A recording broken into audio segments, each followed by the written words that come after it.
Shabbat shalom. You ever been downstairs to the lower floors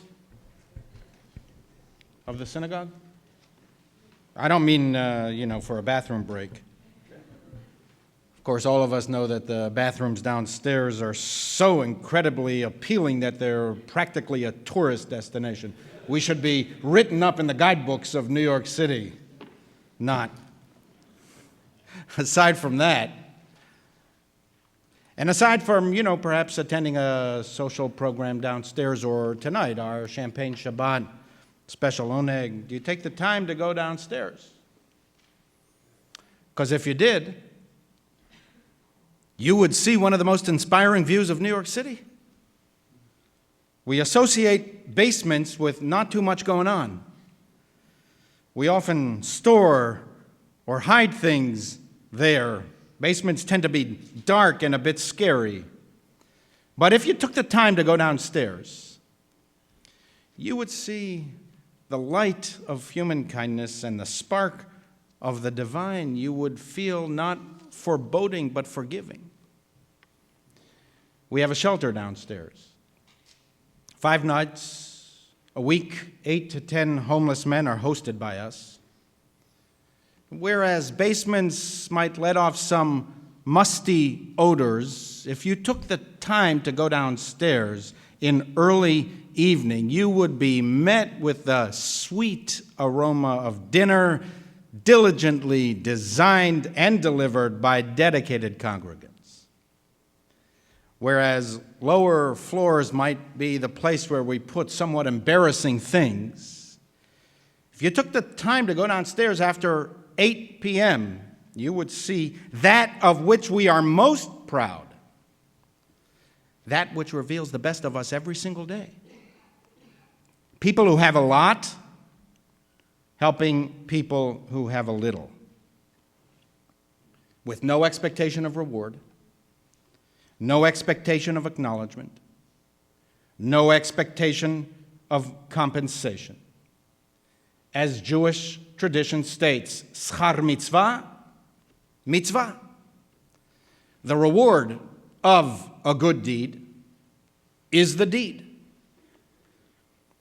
This sermon can be summarized in 2 words. Go downstairs. Go downstairs. There is light there. There is uplift there. There is compassion there. There is humanity there. There is Judaism at its best there. Judaism prioritizes action. Of course, we also care about motivation, but the deed is the measure of moral quality, not the intention. Many philosophies, both secular and religious, assert that goodness is measured by intention. The purity of the aspiration is what counts, not us. While mindful of cultivating a good heart, Judaism emphasized not intentions, but outcomes. Piety is in performance. Moral values must be implemented, not only contemplated. How do we become moral agents? Reading, writing, thinking, and praying are, of course, important. But for Judaism, more than anything else, moral habits lead to awareness. We do moral acts. We do them constantly, over and over again. It is repetition more than reflection that grounds us morally. If we get out of the habit of doing moral deeds, we lose our moral edge, as we would lose our competitive edge if we neglected our physical training. And the added benefit is that if we are constantly doing good deeds, if our days are filled with mitzvahs, we have less time to do bad deeds. We will not disappoint ourselves so often because we will not even have the time to stray. And so, if you want to be a good Jew, go downstairs. Go down and cook. Or just go down and attend to people who hunger for attention and connection.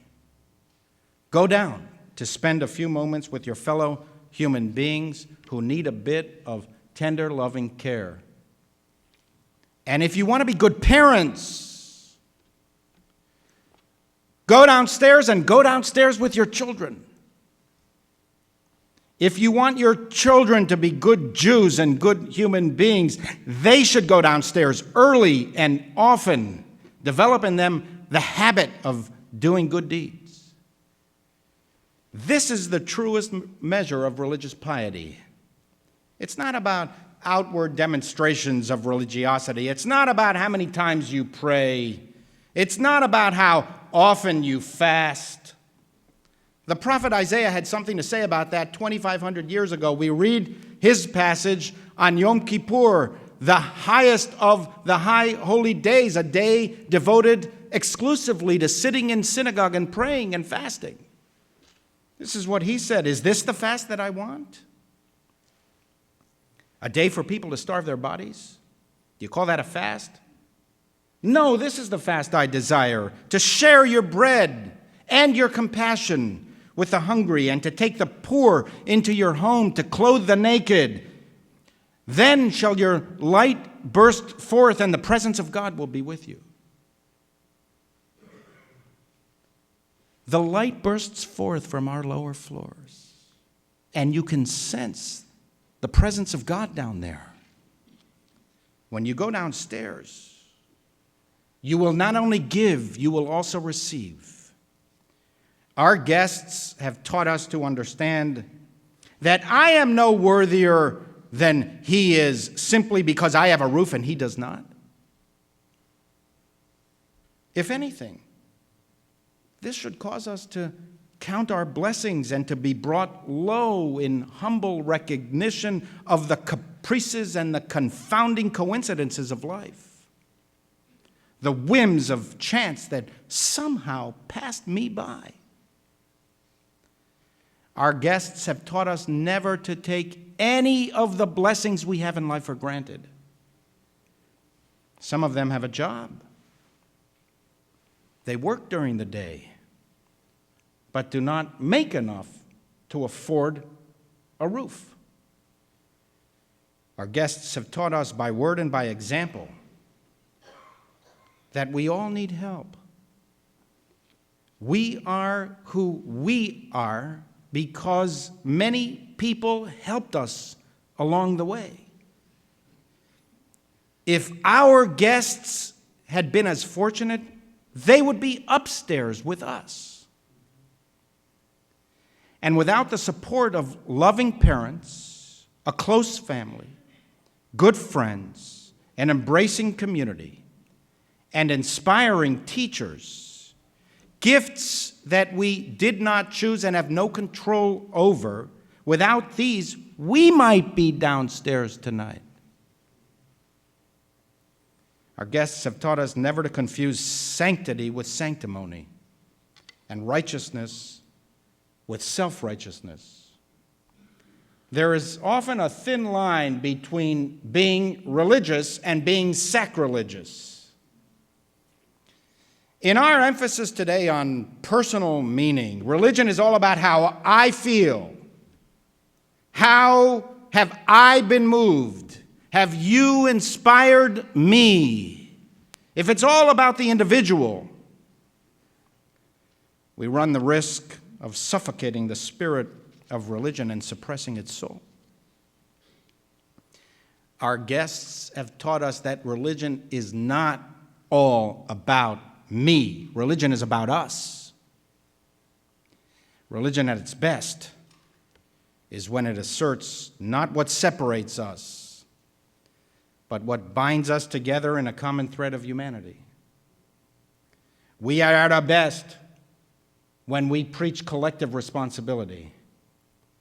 We are all created in the image of God, and we are therefore all individually and collectively responsible one for the other.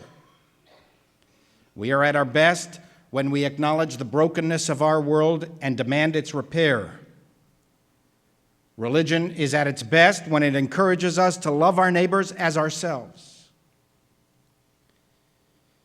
We read in the Talmud of a Roman emperor who asked the legendary Rabbi Akiva, "If your God loves the needy, why doesn't he provide for them himself?" Akiva responded, "God, who loves both the rich and the poor, wants one human being to help another and thus to make this world a household of love." Jewish sages considered compassion to be the defining characteristic of a Jew. If someone is compassionate towards others, states the Talmud, you can be sure that she is the descendant of our father Abraham. And if one is not compassionate towards others, you can be sure that she is not a descendant of our father Abraham. The rabbis were not describing an objective reality. There are many Jews who are not compassionate and many non-Jews who are compassionate. The sages were describing an aspiration. The surest sign that Jewish values have been absorbed by a Jew is the degree of that person's compassion for others. Look not to their prayer habits to measure their piety. Look not to their eloquence. Look not to their mastery of Talmudic discourse. Look not to their affluence or success or professional prestige. Look to their compassion. Look to their empathy. Look to their tzedakah. For these are the people who understand most profoundly what life is about and what religion preaches. Religion does not teach us how to avoid tragedy. Religion does not teach us how to avoid suffering, misery, loss, and death. Religion does not teach us how to avoid homelessness or poverty. This is the realm of the self-help masters who are convinced that they have found the Emerald City and point us to the yellow brick road of unadulterated happiness where all our wishes come true. Religion is content to leave this wonderful world to the wizards of the happiness industry, pulling our emotional levers from behind the emerald curtains. Religion teaches us not how to avoid tragedy, but how to respond to tragedy.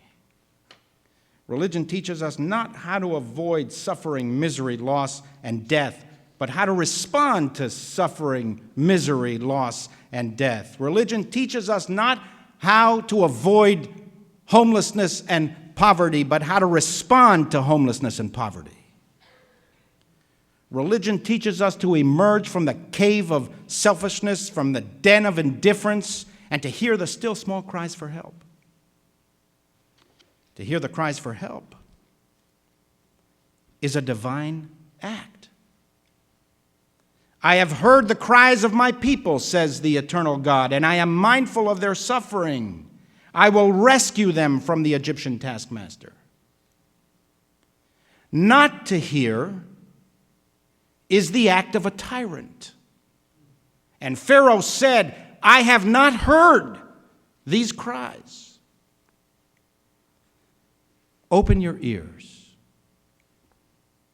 and then go downstairs. Go down from the darkness of self-absorption into the sunlight of human compassion. Give some hope to those who need hope. They too are God's creatures. They too contain the spark of the divine. Being Jewish means not only offering the comfort of a sanctuary for those who want it, but providing a sanctuary of comfort to those who need it. Go downstairs so that you can rise. Go downstairs so that you can help others to rise. I'm not going to single out any of our many volunteers. They stand on the shoulders of so many others in the 3+ decades of the existence of our shelter. These morally gifted people are uncomfortable with the attention. It's part and parcel of their moral excellence. They have no ulterior motive. They simply feel the inner compulsion to do God's work. But I do want you to contact our co-chairs, Lance and Jamie Leaner. You can speak with them after the service, or we will send you their contact information. Ask them whatever you want, but most importantly, tell them when you're going downstairs. We read in the Parsha of the week, Mishpatim, the following verse. You shall not wrong a stranger, for you were once strangers in the land of Egypt. You shall not ill-treat any widow or orphan. Let the needy among your people eat. In interpreting this verse, a Maggid, a village preacher, once spoke of a little girl who was sent by her mother on an errand. The girl was gone longer than the mother expected. When she finally returned, the mother asked for an explanation. Oh, she replied, I met a girl on the way, and her doll was broken. So I stopped to help her.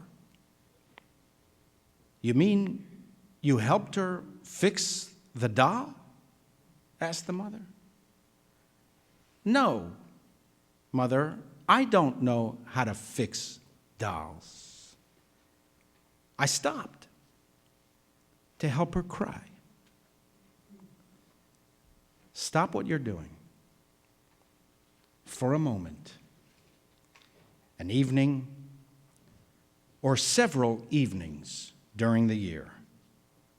Go downstairs and help people cry.